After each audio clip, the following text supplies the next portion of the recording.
Voyage of the Damned by Edwina Longbottom, Chapter 1, Departure. The Sapphire Serenity was a palace on the water, her towering form looming over the dock like a sentinel of indulgence and excess. She was a vessel of promise, a floating dream for the rich, the reckless, and those seeking escape. But beneath her opulence, she was also a cage, one that none aboard realized had already begun to lock them in. Southampton's port was alive with the business of departure. Luggage hoisted, final goodbyes whispered, last glances exchanged. The autumn air carried the scent of salt, sweat, and a tension that clung to the edges of things, unseen but present.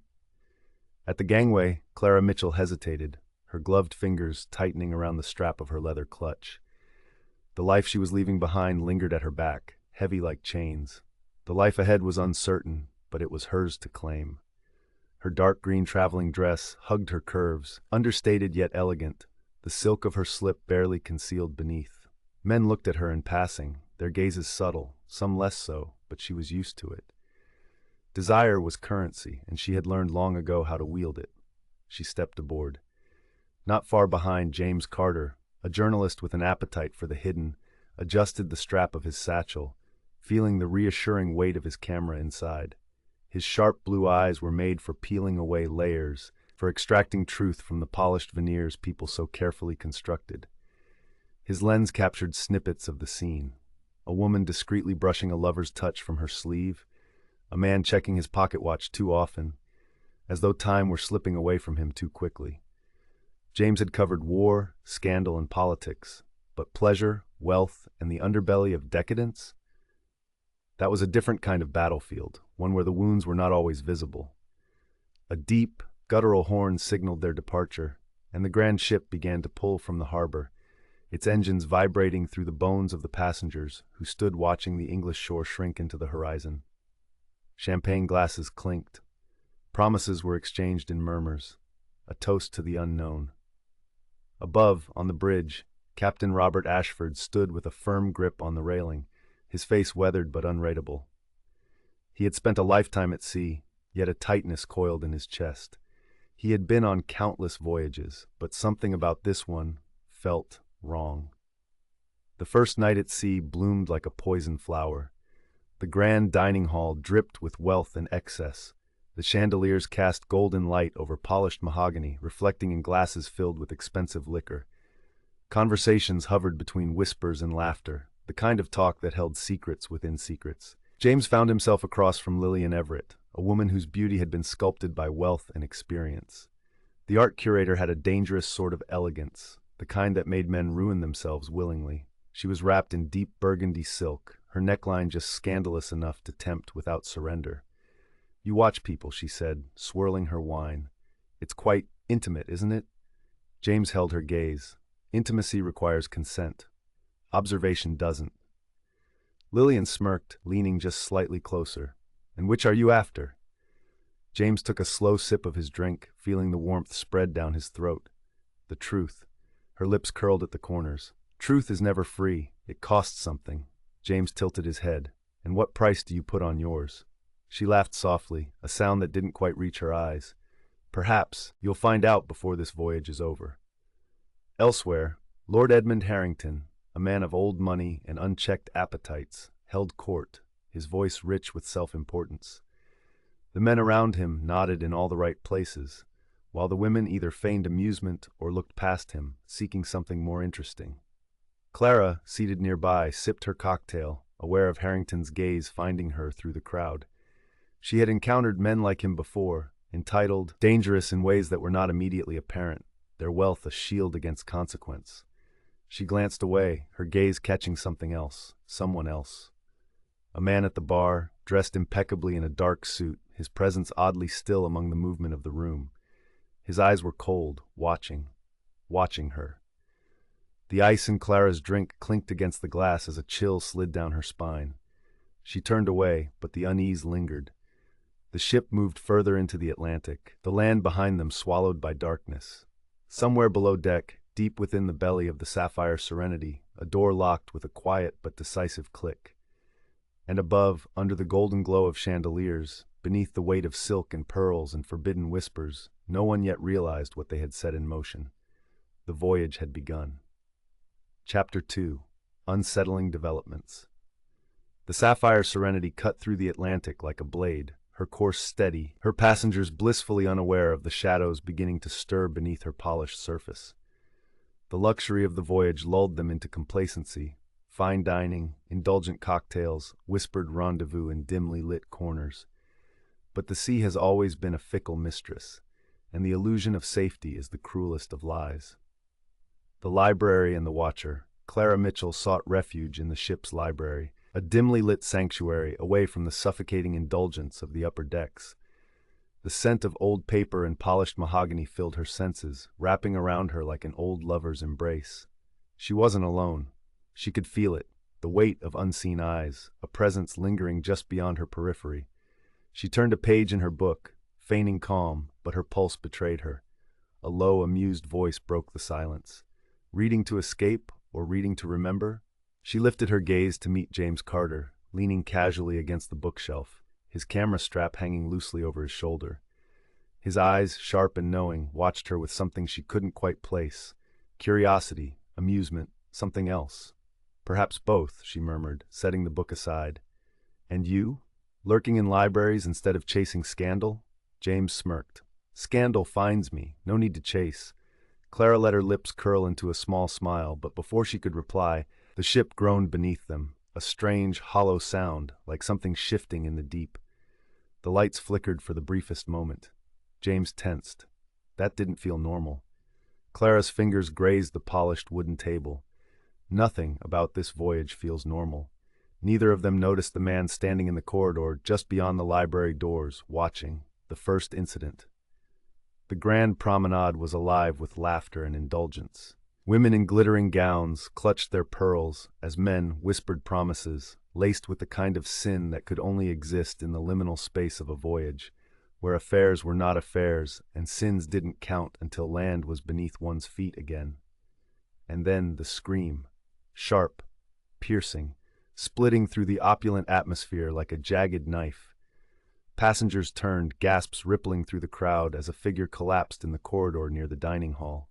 Agatha Greer, a widow of considerable fortune and sharper tongue, lay convulsing against the plush carpet, a guttural sound clawing its way from her throat. Blood.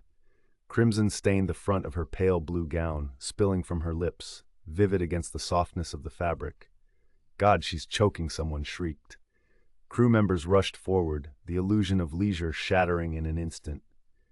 Dr. Eliza Thornton, the ship's chief medical officer, pushed through the onlookers, dropping to her knees beside the woman. Move, she barked, assessing Agatha with rapid precision. Her fingers found a pulse, weak and erratic, the blood too much, too fast. James moved forward instinctively, his camera forgotten. Clara stood frozen, her breath caught in her chest. Agatha's trembling hand reached out, grasping at empty air, her fingers curling like claws. Her eyes wide, panicked, glassy, locked onto something beyond the room, something no one else could see. Then, just as violently as it began, her body went still. The world held its breath. Dr. Thornton pressed her fingers to the woman's throat, searching. Then she exhaled, her expression grim. She's gone. Silence. Then the whispers began. Fear spreads like poison. The ship's infirmary was pristine, sterile, but even its walls couldn't keep the unease at bay. James stood near the door, watching as Dr. Thornton worked over Agatha Greer's lifeless body, her gloved hands steady.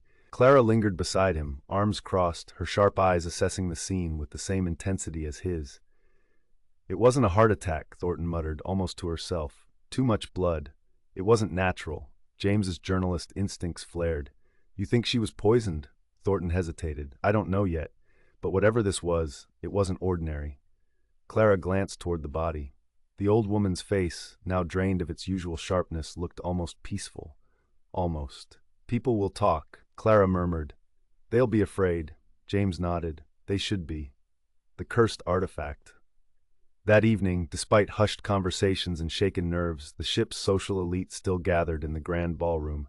Fear did not deter indulgence, not for the kind of people aboard Sapphire Serenity. It was Lillian Everett who held their attention now.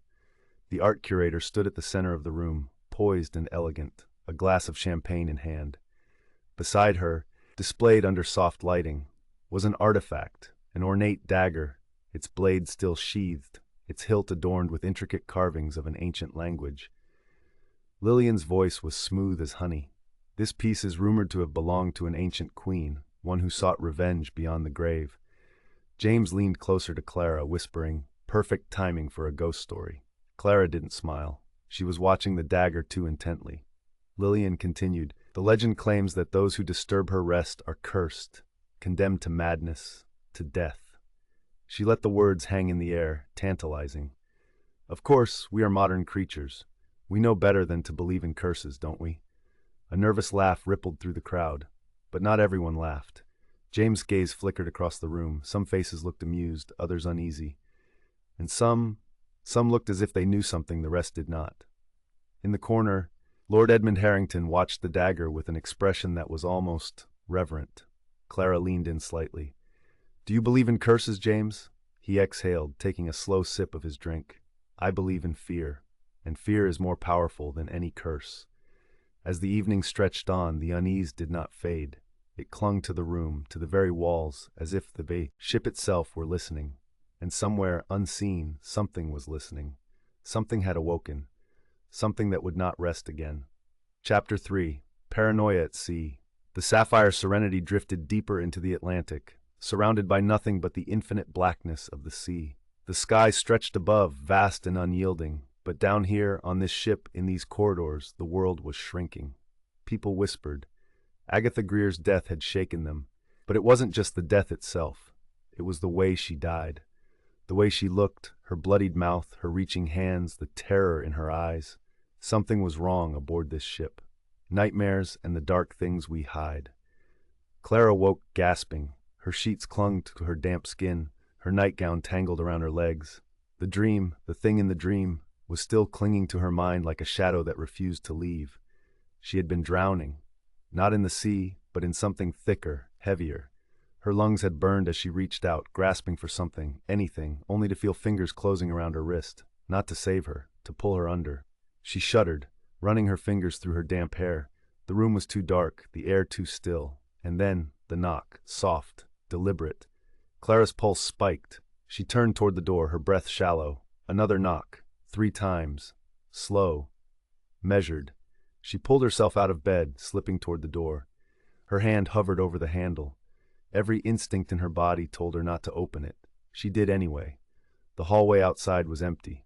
But the scent, salt water, and further down the hall, just at the edge of her vision, a wet footprint, vanishing around the corner.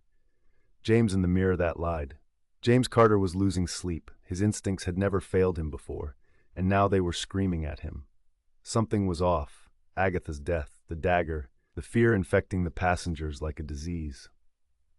But it wasn't just that. Something was wrong with the ship itself. He had taken to walking the halls at night, camera in hand, searching for something he couldn't name. Tonight, he found himself in one of the lower corridors, the ones most passengers never ventured to. Dim lights flickered overhead, casting elongated shadows. The metal walls seemed to breathe. He turned a corner and stopped. At the end of the corridor was a mirror. Large, old. It didn't match the decor of the ship. James stepped closer, staring at his reflection, and for a moment nothing seemed amiss. Then his reflection moved. Not like a trick of the eye, not like a shift in the dim light. It moved before he did. James inhaled sharply, stepping back. His reflection did not. And then it smiled. A slow, curling smile. His own face, his own eyes, but the wrong expression. James stumbled back, his pulse slamming against his ribs. He turned away, and the moment he did, he felt breath against the back of his neck. He spun. The corridor was empty. But the mirror, his reflection was gone. The sound in the walls. By the 4th night, the passengers could feel it. Something was crawling under their skin, watching them, even in their most intimate moments. At dinner, Lord Harrington muttered something about whispers in his cabin walls. A woman at the next table laughed nervously. "The ship's old," she said. "Metal expands, contracts. It's nothing." Lord Harrington's hands trembled around his glass of brandy. "Metal doesn't whisper," he muttered, "and it sure as hell doesn't say my name." A hush fell over the table. James and Clara exchanged glances. "Do you hear them?" Clara asked quietly. James took a slow sip of whiskey. No, it wasn't a lie. Not exactly. He didn't hear them. He saw them. In the mirror, in the corridors, in the way the ocean outside the ship never seemed quite right anymore. Dr. Thornton and the impossible autopsy. In the infirmary, Dr. Eliza Thornton stood over Agatha Greer's corpse, frustration knitting her brow. She had performed countless autopsies. She knew death better than most people knew life. But this didn't make sense. The blood, too dark, too thick, almost coagulated as if it had stopped flowing long before her death. Her organs were wrong, not diseased, not damaged, just wrong, like they had been replaced, like something had grown inside her, reshaping her from the inside out. Dr. Thornton swallowed the nausea clawing at her throat. She reached for her scalpel, ready to cut deeper. Then the body exhaled, a sharp, wet sound, like something trying to breathe with lungs that no longer worked. Thornton stumbled back, knocking over a tray of instruments. Agatha Greer's mouth opened. A breathless whisper scraped from between her dead lips. "You let it in." The lights flickered, and then, with a sickening crack, Agatha's jaw snapped open wider than any human mouth should be able to stretch. Dr. Thornton fled. The isolation begins. The next morning, the captain received word from the mainland. A simple transmission, cold, unforgiving. Sapphire Serenity is now under quarantine. No one is to leave. No one is to dock. Maintain course until further notice. The ship was no longer just a luxury liner. It was a floating tomb. Fear sank its teeth into the passengers, their laughter gone, their whispers urgent and sharp. Something was wrong with the ship. Something was wrong with them. And as James stood at the railing that night, staring into the endless black sea, he swore he saw something staring back. Something waiting. Something hungry. Chapter 4. Beneath the Opulence. The Sapphire Serenity had once felt endless, a floating kingdom of indulgence, wrapped in the comfort of routine. But now, its corridors felt tighter, its grandeur suffocating, its silence stretched too thin. Passengers whispered in hushed tones, retreating to their cabins earlier each night. Some refused to leave their rooms at all. The sense of unease was no longer paranoia, it had teeth, and it was sinking deeper into the minds of those aboard. James Carter and Clara Mitchell were not the type to sit in fear. They wanted answers, and they were going to find them. The doctor's revelations. James and Clara met Dr. Eliza Thornton in the infirmary under the guise of a quiet conversation, but the doctor was no fool. She knew why they had come.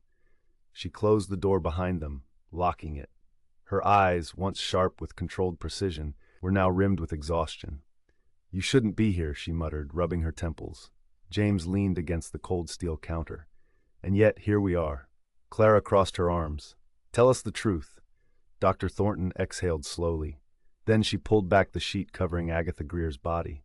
Clara stiffened. Even in death, the old woman looked wrong. Her skin had taken on a dull, waxy texture, and her lips, once pursed in disapproval, were slightly parted, as though something had been whispering into them. But it was what lay beneath that stole James's breath. Thornton pulled the sheet down further, revealing Agatha's torso.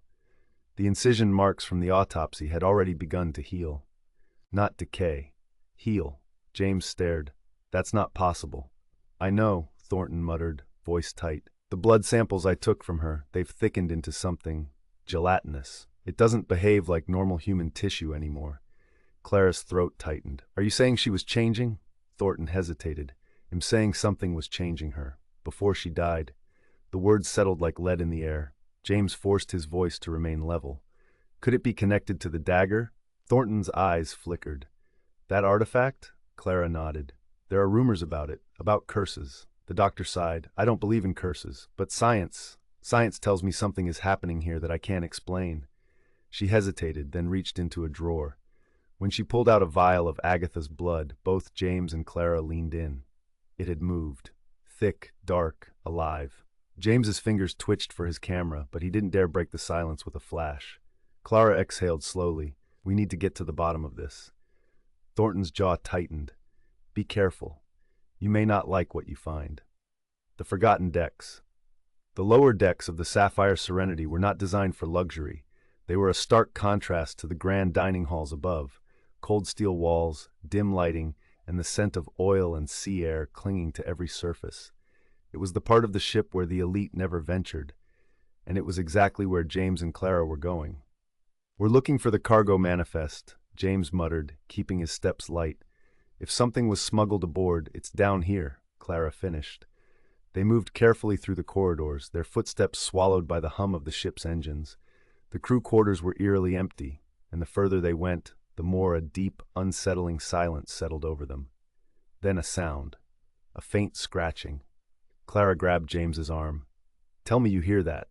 James nodded, his pulse steady. "It's coming from up ahead." They followed the noise down a narrow hallway, past crates stacked high, to a locked door marked cargo storage, restricted access. James reached for the handle. Locked. "Figures," Clara muttered. James took a step back, then kicked. The door groaned, then burst open. What lay beyond stopped them cold. The cargo hold was massive, dimly lit by flickering industrial lights. Crates of various sizes were stacked in rows, labeled with destinations and inventory lists. But one crate, in the very back, stood apart. It was larger than the others, its wooden surface adorned with symbols carved into the grain, symbols neither James nor Clara recognized. And from inside it, something moved. The scratching grew louder, faster, then a whisper, not words, just a sound, a faint breathing noise that didn't belong in an airless crate. Clara's hand clenched into a fist. "We need to open it." James hesitated. His instincts screamed at him to leave, to seal the door behind them and never look back. But that wasn't who he was. He nodded. Together they pried open the crate. Inside was a coffin, ancient-looking, black as night, and the symbols covering it matched the ones on the dagger. James swore under his breath. Clara stepped closer. "This isn't just an artifact." James exhaled. "It's a tomb." And as if in response, the whispering grew louder. The coffin shifted. The captain's warning. James and Clara returned to the upper decks in a rush, their minds racing with what they had uncovered. But before they could speak to Dr. Thornton, they were intercepted. Captain Robert Ashford stood in their path, his expression grim. "You, too," he said, voice low. "Come with me. Now." Neither of them argued. Ashford led them to his private office, locking the door behind him. He turned, pinning them with a gaze that carried the weight of experience and dread. "I don't know what you think you're doing," he began, voice measured, "but whatever it is, you need to stop." James folded his arms. "With all due respect, Captain, something is happening on this ship. You can't ignore it." Ashford's jaw tightened. "You think I don't know that?" He moved to his desk, pulled open a drawer, and tossed a file onto the surface. James opened it, his stomach twisted. Inside were incident reports, not just from this voyage, but from past ones. Passengers disappearing, unexplained deaths, accounts of whispers in the corridors, shadows in the mirrors, figures seen in reflections that didn't belong. "This ship," Ashford said quietly, "has a history, one they don't put in the brochures." Clara swallowed hard. "And the dagger, the coffin in the cargo hold?" Ashford exhaled. "Those aren't artifacts." James met his gaze. "Then what are they?" The captain looked at them, the weight of something terrible pressing behind his eyes, and when he spoke, his voice was barely above a whisper. "They're warnings." Chapter 5: The Rising Darkness. The Sapphire Serenity was no longer just a ship. It was a battlefield. James Carter and Clara Mitchell stood in Captain Ashford's private office, the weight of his warning settling over them like a funeral shroud. The ship had a history, and they had uncovered too much. Below deck, a coffin sat in the cargo hold, sealed, ancient, whispering.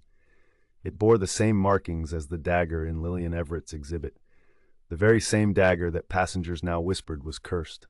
And above them, passengers grew restless, their minds fraying at the edges as the whispers in the walls grew louder. Something was waking, and it would not be contained. The captain's decision. Ashford ran a hand down his weathered face. "You should have never gone below deck." James clenched his jaw. "If we hadn't, we wouldn't know what we're dealing with." Clara folded her arms. "And now that we do, Captain, we need to fight it." Ashford let out a slow breath, then turned toward a locked cabinet near his desk. He pulled out a key, hesitated, then unlocked it. Inside was a revolver, gleaming beneath the dim light. James raised a brow. "We're bringing a gun to fight something that doesn't seem entirely human?" Ashford loaded the chamber with a practiced motion. "We fight with what we have." Clara's gaze hardened. "Then we need a plan." Ashford leaned against the desk, his face grim. "If that coffin is what I fear it is, we have less time than you think." James tightened his grip on his camera strap. "Then we need to stop it before it fully wakes up." The first attack. They didn't make it to the cargo hold in time. The moment they stepped into the grand ballroom, they knew. The air was thicker, wrong, like the ship itself was breathing. Chandeliers swayed, though the waters outside were calm. A faint humming filled the room, but no music played. And then the screams. Passengers reeled back as one of their own, a young woman in an emerald evening gown, began convulsing violently. Her limbs twisted unnaturally, her head snapping toward an impossible angle. A gurgling noise tore from her throat as her eyes rolled back, her mouth stretching too wide, her body moving as if something else controlled it. Doctor. Eliza Thornton pushed through the terrified crowd, kneeling beside the woman. She's seizing. Get back. But then the woman stopped, and when she turned her head, her eyes were black as the abyss itself. James felt every instinct scream to run, but he stood his ground. The woman, or whatever was inside her, tilted her head, her lips stretching into something that wasn't a smile, wasn't human. And then she spoke, her voice two voices, layered, ancient. You should not have woken us. Then she lunged. Ashford fired the revolver, the crack of the shot echoing through the ballroom. The woman jerked backward, but she did not fall. She laughed, and then the lights went out. The possessed panic erupted. Guests screamed, stumbling over tables and chairs. In the darkness, the whispering grew louder, not one voice, but many, hissing through the walls, through the floors. James felt Clara grab his wrist. We have to move now, a figure lunged at them in the dark. James barely twisted in time as claw-like fingers scraped past his face. He swung his camera, the heavy weight colliding with something soft, something inhuman. They ran. By the time they burst into the corridor outside the ballroom, the emergency lights flickered on, red and weak, making the ship feel more like a sinking tomb than ever before. Captain Ashford and Dr. Thornton stumbled out behind them. The possessed woman stood at the ballroom entrance, watching them with that twisted, unnatural grin. You cannot fight the sea. The words slithered toward them like an unseen tide. Then her shadow stretched unnaturally across the floor, moving on its own, reaching toward them. Ashford slammed the doors shut. James panted, pressing his back against the wall. What the hell was that? Dr. Thornton's face was pale. The same thing that happened to Agatha Greer, but faster. Clara exhaled sharply. The dagger. The coffin. Whatever is in this ship, it's spreading. James wiped sweat from his brow. Then we have to stop it. Ashford's expression was grim. We need to destroy the coffin.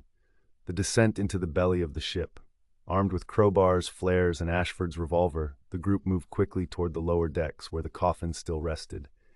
The air grew colder as they descended. James adjusted his grip on his flashlight. The beam flickered. Don't say it, Clara muttered. What? That the lights never flickered before. James let out a breathless chuckle. Noted. They reached the cargo hold, stepping inside carefully. The coffin sat in the center, unmoved, waiting. James swallowed. I don't suppose we could just throw it overboard? Dr. Thornton shook her head. If it were that easy, it wouldn't have been locked away to begin with. Clara reached for a crowbar. Then let's open the damn thing and end this. She slammed the crowbar under the coffin's lid. James followed, helping her pry it open. The lid creaked. The whispering inside rose, and then a hand shot out. Clara screamed as something grasped her wrist, cold, clammy, inhuman. James reacted instantly, grabbing the revolver from Ashford's belt and firing directly into the coffin. A shriek tore through the air. The shadows in the room writhed, the very walls seeming to pulse and distort. And then a deep, inhuman growl. The thing inside the coffin was waking up. Clara ripped her arm free, stumbling back, her skin ice cold where it had touched her. James fired again, this time into the coffin itself. The ship lurched violently, as if the very ocean raged in response. Captain Ashford grabbed James's shoulder. We need to destroy it. Now James grabbed a flare, struck it alight, and without hesitation threw it into the coffin. The moment the fire touched whatever lay inside, a howl of rage erupted. The whispers turned to screams. The ship shook violently, as though something deep beneath them was thrashing, and then silence. The coffin burned. The shadows stilled. The whispers stopped. James exhaled, his hands shaking. Is it over? Dr. Thornton looked down at the smoldering remains. I think we just won. Clara wrapped her arms around herself. Then why does it still feel like we lost something? Captain Ashford turned toward the ceiling, toward the endless blackness above them. Because even as the ship steadied, the ocean outside still watched, still waited, and in the deepest part of the sea, something stirred once more. Chapter 6, The Last Horror. The Sapphire Serenity drifted through the Atlantic, silent, bruised, and heavy with the weight of what had just transpired. The coffin was destroyed, its occupant reduced to smoldering ash, the whispers that had haunted the ship now gone. And yet, something wasn't right. The air still felt thick, like a room after a fire, the lingering scent of something that had not truly died. James Carter sat on the deck staring at the waves, his cigarette burning between his fingers. Clara Mitchell stood beside him, arms wrapped around herself, though the night air wasn't cold. Dr. Eliza Thornton was in the infirmary, tending to the remaining passengers who had fallen into strange trances, neither waking nor dreaming. Captain Robert Ashford had retreated to his cabin, but they all knew he wouldn't sleep. None of them would. The ship was too quiet, the kind of quiet that only happens before a storm. And then the first body was found. The survivor who wasn't. The crewman stumbled into the grand ballroom, his uniform torn, his eyes sunken and blackened, his mouth moving as though he were trying to speak but had forgotten how. James was the first to see him. "Jesus Christ," he muttered, standing slowly. "Are you?" The crewman collapsed, his body hitting the marble floor with a sickening thud. Clara rushed forward. His breathing. Dr. Thornton arrived seconds later, kneeling beside him. She checked his pulse, then frowned. His burning up. Then his fingers twitched. Slowly he turned his head toward them and whispered, "It's still here." James stiffened. "What do you mean?" The crewman convulsed violently, his entire body arching off the floor.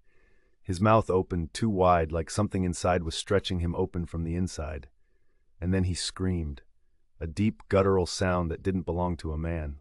The lights flickered. The ship shuddered, but not from the waves. Something was moving below them.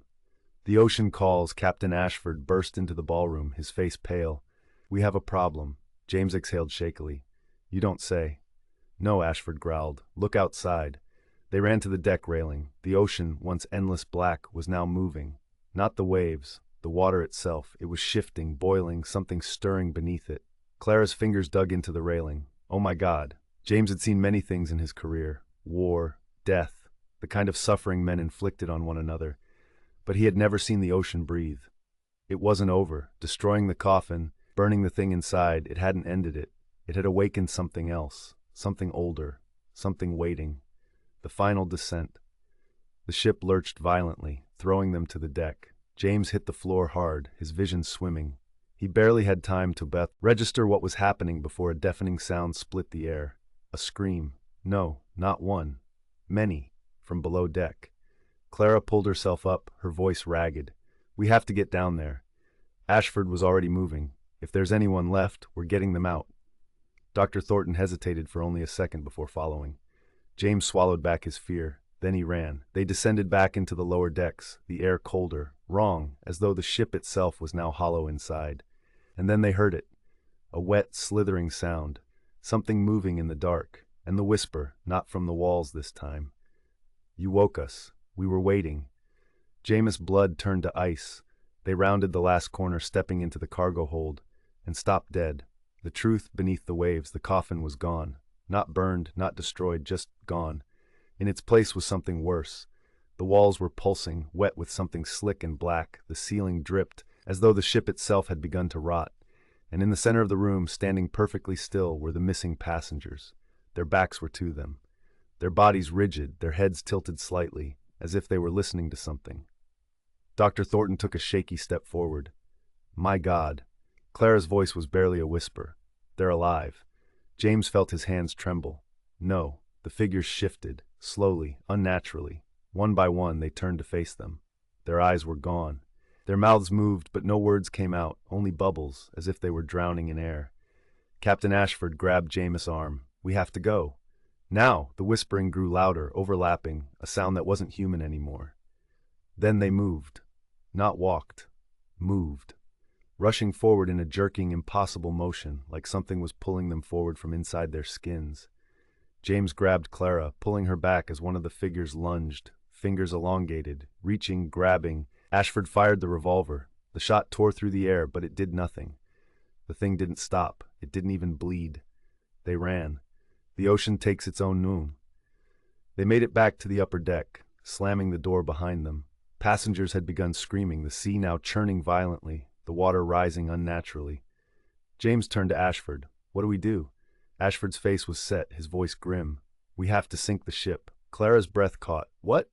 "It's not a ship anymore," Ashford said. "It's a gateway." James stared at him. "We're on it." The captain's eyes were steady, I know. Thunder cracked across the sky. And then the ship began to tip. The ocean was pulling it down, dragging it under. Passengers screamed. The deck tilting, water rushing in.